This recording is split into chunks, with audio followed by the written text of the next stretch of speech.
Welcome back. In this video, we're going to clear up one of the most common sources of confusion when it comes to Amazon advertising, keywords versus search terms. A lot of sellers treat those two things like they're interchangeable, but they're not exactly. And understanding the difference will help in optimizing your campaigns properly. It's important enough that we want to cover this before we even dig into the rest of the technical details of creating campaigns and the rest of the work. This is a key concept that affects how you think about targeting, data, and even bid strategy. So in this video, I'm going to break down exactly what each one is, how they interact, and why that difference matters for you. Let's get into it.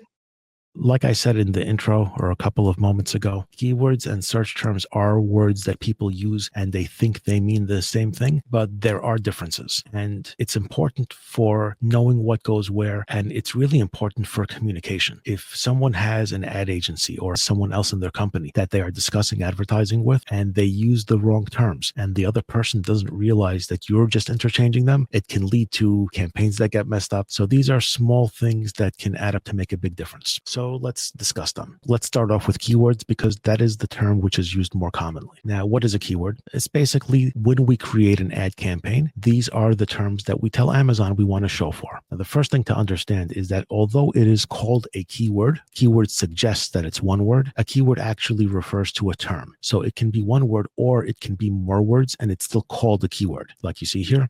Pizza is a keyword, but stainless steel pizza cutter is also a keyword. It took me a long time to wrap my head around it. I just could not connect the reality of a keyword being one word, but I'm saying it clearly to you now. The group of words is still a keyword. Now, where do we get these? You're going to end up needing to put these keywords into your ad campaigns, and we get them from a few different places. The first place we'll get them from is our listing. If you look at your listing, if it's built out properly, there are going to be the things in there that you want to use as keywords to put into your ad campaigns. The next place you'll get keywords are from search engine result page. And what that refers to is buyer goes to Amazon. They type into the search bar the thing they're looking for. You'll get a whole list of competitors, including yourself, ideally. And when you look at the listings of your competition, you will see sometimes that they are using a word or a term. So for example, jacket and coat, you'll realize that, coat might be a keyword I should be using. Endless examples of those. You'll find them right in the search result page. It's a very easy way to see where there's a gap. That goes along with the search result page, but of course, going directly onto competition listing pages will give you even more because on a search result page, you see just an image and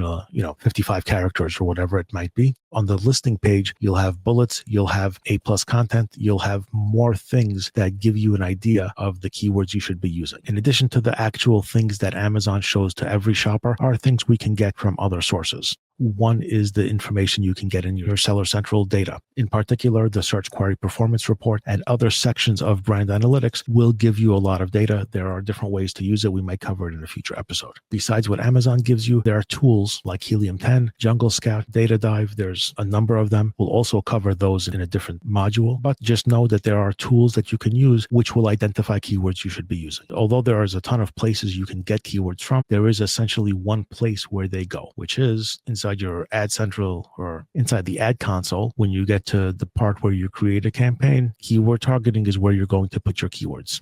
You can either type it directly into here. You can enter a list with a different screen they have, or you can upload a flat file of your keywords. In any of those cases, that will give you the list. We have discussed before that you should not have too many keywords in this list. So if you have more keywords than 2, 3, 5, 10, you'll create multiple campaigns for it. But this is where they go. In a different section, I'm going to clarify that you should only be using by one match type at a time, either broad, phrase, or exact. Do not leave this on and create 3 of every keyword in a group. And there are other settings here, but in short, keywords go here. So that covers keywords. And now we've got search terms. They sound the same. What's the difference? Well, with keywords, those are what we tell the Amazon advertising system that we want to show for. However, when the shopper goes to the search bar and types something, that is called a search term. In a perfect world, your keyword that you choose will be exactly the same as what the shopper types, and that'll be 100% perfect match. But because there are different match types, because shoppers have a mind of their own, it won't always be the same, but your ads can show for keywords. So what the shopper types is the search term. A search term can be, well, actually even a keyword could be, but a search term can be either a group of words or it can be an async ASIN, but it is the thing that the shopper ends up looking for. Where do we get them from? The main place you get them is going to be Amazon search term reports. If you look at the screen here, if you download your search term report, this is what you'll see. You can see here actually the difference between keywords and search terms.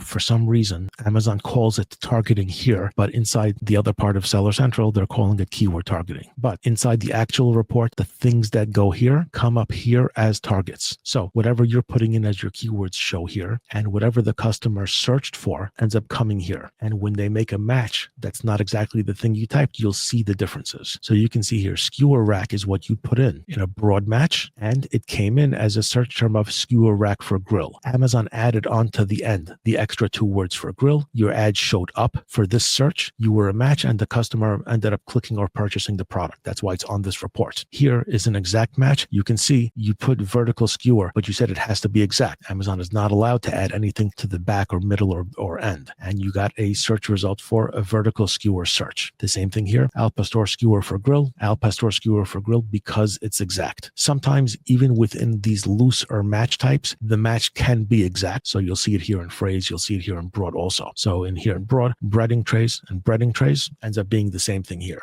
So these are what you'll get. ASINs are interesting. You'll see these for campaigns where you're targeting ASINs. So you can see here, this is a PAT campaign. You'll also see these in automatic campaigns and other campaign types. If Amazon is targeting an ASIN and you show up on the search result page that includes an ASIN that is ranked very high. So when there's an ASIN which is ranked very high for a search term and you're targeting the ASIN, Amazon will show you on the search result page and they'll consider it a match over here. The shopper searched for skewers for grilling. Ideally, I'm not sure what they targeted themselves for, but this is a sponsored ad and this is a sponsored ad. And you can see here that skewers for grilling is right here. So either they targeted skewers for grilling exact, which makes it a match, or they might have targeted bamboo wooden skewers for grilling in a broad match, and Amazon dropped off those few words and showed you here. There are different ways that an ad campaign might have this term and match over here.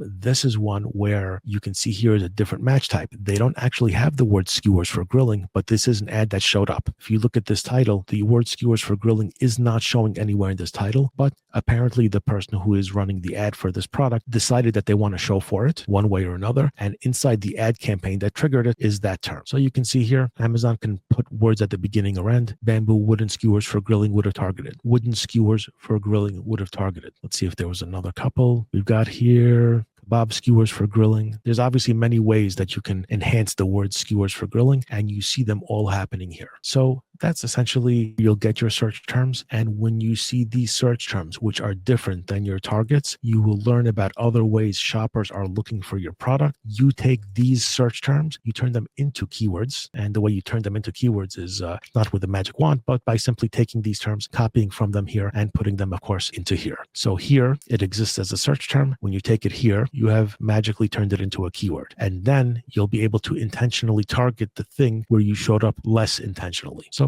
there you have it. Those are our differences between keywords and search terms. Knowing the difference lets you maneuver inside the Amazon system more correctly and more confidently. And as you work with other people in the space, you'll be able to have a more effective campaign that's run. That's what we've got for this module. We'll see you in the next video.